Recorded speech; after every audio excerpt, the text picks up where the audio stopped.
All right, we got a oops, it can happen to you episode, Antonis. I got a good one. I actually got one that you're involved in, specifically, right? This is a good oops because it's a little bit interesting because as the client went through this, he also realized there is a situation going on that he's having a hard time, handling it. So he calls you before things go too deep Right. into it. Let me explain the situation.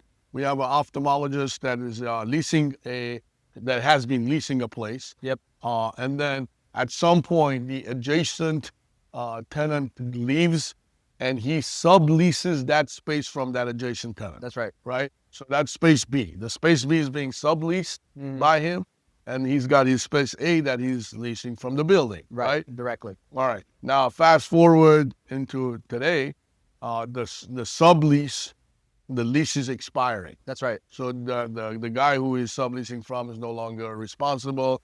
So the ophthalmologist is trying to renegotiate that lease. Right. Right? Right. So he reaches out to the building, right? He starts that thing, which is the whoops, because he kind of started, right? Yes. Without getting a professional involved, he kind of started thinking it's a small thing, right? Right. And I want to mention that when he took over that sublease area, the space B, the demising wall that connects them is down because right. he's using it. It's already absorbed. It's already absorbed in the space, correct.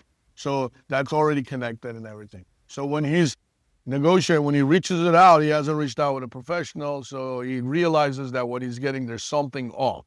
And one of the first things that's off is you get involved, what people have to know is you're technically, when you're renegotiating part of your lease, you're technically renegotiating the entire lease. That's right. Right? Yeah, exactly. And that's what he wasn't realizing. And if you want to take it on and kind of explain Absolutely. the situation a lot better since you're involved in it. Yeah. So he calls, and I helped him with the space previously, so I'm very intimate with his lease, like what's going on. He's absorbed the sublease space, and now that lease is terminating. So technically, once that lease terminates, there's no contract in place for that square footage, that premises. So what's happening is that landlords will just say, okay, look, let's create an amendment to your existing lease, and you'll absorb it. It'll just become a part of your lease officially, right? Per the lease itself. So what happens through this amendment is that he's hyper-focused in the sublease space, but he's also tacking on an extra 6 years onto his lease term, right? So there's so many questions that come from that. It's like, okay, one, if you're doing that, and you're just hyper-focused on the sublease space, then what is the landlord giving you for that 6 years in the form of concessions, right? And in this market, I can get him $50 a square foot for those 6 years, maybe even $60 a square foot for those 6 years. But remember, he's not just adding on 6 years to the sublease space that he's absorbing. He's adding to the whole thing. So there's some leverage here to say, hold on, in this market, I should be getting this much money from you, and I want to apply that to the renovation of the entirety of the space. Why? Because practically speaking, what you've done is you've closed the demising wall, but you've kind of absorbed it hodgepodge. It doesn't match the rest of your practice. Also, there's some age to the rest of your practice as well. So let's address this aesthetically. Let's make everything match so it looks like it's cohesive instead of having this kind of ticky-tacky absorption of the space, right? So one, he missed that. He didn't think about that. He's only been focused on negotiating for the sublease space. So that is the whoops that he did. And also, we'll have to see what the outcome is, because I've just gotten involved and contacted them. And now we're going to end up renegotiating what has already kind of been established as to the amount of work that was going to be done. Now, fortunately, the amount of work has no specificity. It just says to building standards, right? But now we can take those building standards and say, we want to apply the building standard to the entirety of the premises, not just the sublease space. So let's see what happens with that. In addition to, he said it was okay, accepting of the sublease term, assignment terms here. So I always like to tell people, like, okay, what's your exit strategy when you're ready to sell? And so we addressed the assignment language at the beginning when we first put them in the space, and we had to accept some things that were more favorable to the landlord. But I'm like, look, here's your another bite at the apple. You're renegotiating the whole thing. You're adding 6 years. Let's talk about your exit strategy, right? Do you want an additional 20 years here? Because what's occurring is that he basically only has 14. So now we might as well say, look, let me sign on for another 10, right? Instead of just an additional 6, let me sign on for an additional 10, retain my 2 5-year options, So I just extend the control of the premises for myself for an additional 20 years, right? And so you're basically resetting it. And we want to make sure in exchange for that guarantee to the landlord that I'm going to pay for the next 20 years, 10 with 2 5-year options, I want the ability to assign, because that leads him into a point in his career where he's ready to exit, right? Sure. So again, like it's like you're looking at it from every angle, right? And where he was hyper focused and even went through some design work with the landlord's architect for the sublease space, not recognizing what he could accomplish with the whole space and not thinking of his exit strategy in the future and how to secure it. And so now he called me and he was very grateful at the end of the call. He said, I'm glad I called you. So we will see, one, what we can change. We will certainly be addressing these items, but two, we will see because here's the next oops, right? Because he had called me kind of late.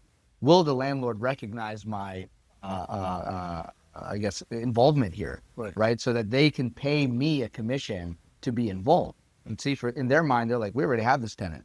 Why am I paying you, right? And you didn't even bring this concept forward. You're not even you're not the procuring cause of this concept. The doctor is the one that's procuring. Yeah, because if they don't pay, now the client has to pay you. That's right. Yeah, and that's the problem, And so, I mean, I know that he sees the value, so we'll see, we'll work it out. But it's so unnecessary. He could have gotten all this for free. Right. And so, we'll see what ends up happening. But yeah, I mean, I guess the lesson here is really when you are considering any sort of large chain in your lease, you better consider the whole picture and not just what's kind of in front of you as the primary. And again, talk to the professional. Why are you approaching your landlord? A lot of people do that. They think they're already in the space. They don't need a professional realtor to negotiate the lease. But there's so many things that happens, during the negotiation. As I know, I've been through it myself. But I do have a very maybe a tough question. Maybe you might not think it's tough, but yeah. And I know, and I'm asking you to assume some things, right? Sure. Now you've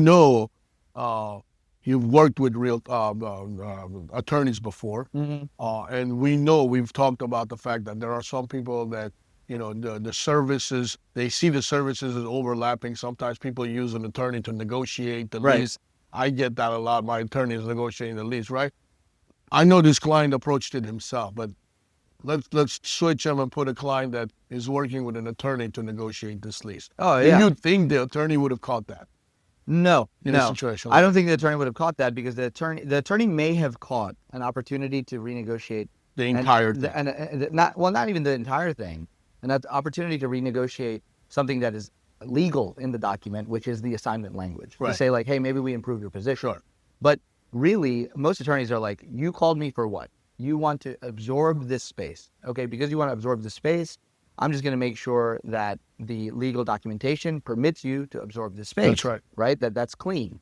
They're not always looking out for like, what else can we change here, unless the client's like, hey, also, I want you to get me better terms on XYZ, right? So now the client doesn't know what to ask for. The attorney is just doing their job to make sure that what you're doing, what you're trying to accomplish, is accomplishable and legally written correctly, right? So unless you have a very proactive attorney, you might find yourself in a circumstance where they're just having you absorb it. They're not thinking and assessing of the whole process here of start to finish. What can you get, especially in your exit strategy? And in addition to, most importantly, the monetary aspects of what you're negotiating, the attorney doesn't know what to ask for. Right. So where I know I can get you 50, 60 for an additional 6 years, right, in tenant improvement allowance. The attorney wouldn't know that. The attorney wouldn't know that. Right. So he wouldn't know to ask for it. They would just say, okay, building standard material, cool. Like, and where I'm like, what is building standard material? How much of this work are you actually doing? I need to understand, like, in more detail, the scope of work you're doing. Right. Because otherwise, once I sign this, what's going to happen is that, oh no, this is building standard. Well, okay, what's building standard? Oh, this is our building standard. Now we're fighting, right? Like, because we weren't specific. See, because that's also contract terms. A lot of people think an attorney would bring that up a lot easier. That's why some people go with attorneys and negotiate leases, and that's the that's the type of direction they're going with. Right. That's where the gray area becomes, right? Right. Talk about it. Well, yeah, it happens all the time, right? It's like, well, hold on, I'm not really doing anything real estate related. I'm not moving, so I'm going to call my attorney. I mean, I get the thought process. It makes sense from a standpoint of somebody who doesn't understand, right? So they're like, oh, I have something to do with my lease, attorney. And it's like, no, but you're negotiating monetary things that have to do, monetary items that have to do with market conditions, of which the attorney doesn't understand, but a realtor does. So the answer, like the proper way to go about this, is that they're communicating. They're a part of your team because one has knowledge on one aspect, the other has knowledge on the other, but in tandem puts you in the best position possible. Yeah. Right. So, but by you starting to negotiate on your own from the beginning, you put yourself in a position that you've agreed to certain things, and now it makes it difficult for that team to come in and effectuate proper change. So that's really the error here. I think the lesson here is that anything that has to do with your facility, you better be calling your realtor. You better be addressing whatever it is you want to change in a facility with somebody that understands its expense, right? And then from there, anything legal, you're going back to an attorney and bringing them in. So having that proper team and understanding how to manage them is really the key here. That's another whoops, it can happen to you episode. Tune in for more.